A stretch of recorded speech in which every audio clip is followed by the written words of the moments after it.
Hey, I'm Jennette Cross. This is Fiber Factor Challenge 6 Accessorize, and this is my progress video. For my jewel hardware, I got the Lisbon chain, which is pretty amazing. I know I showed before, it has this fantastic carabiner clip, so you can actually change how long the chain is, which I think is just so cool. And I definitely wanted to make sure that I use something like that in my design. That, coupled with the style, sort of led me to my inspiration, which was the neighborhood I used to live in Madison, Wisconsin. It's called East Wash, and it's a really, really great place. I loved living there, and I really think that the bag that I'm designing would fit in there really well. Now, to make sure that the hardware really looked like it fit, I wanted to make sure that I echoed it throughout the design.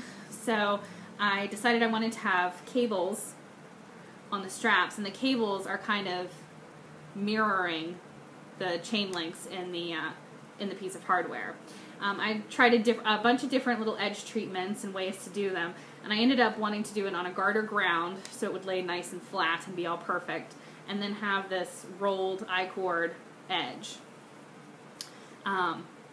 So that was sort of those were sort of my initial guiding principles. So when it came time to make the bag, you know, I want everything to really have a purpose. And especially in this, you know, every decision I make is all about adding structure to the bag, being a way to have things flow in and out of each other in a pleasing way, and you know, keeping it all nice and together. So I started with a long starter tab, like you would start a shawl, picked up all the way around and then knit out to make the bottom part, which is kind of a narrow oval.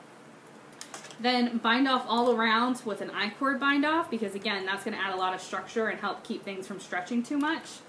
Pick up stitches and knit up in a circle to make the actual body of the bag. You can see on the front that again I've got those cables.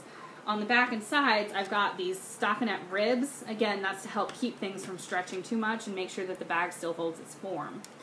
I'm doing a couple of other things from a structural point of view as well. This is where the bottom strap is going to attach. I mean, I have to keep knitting it, but this is the idea.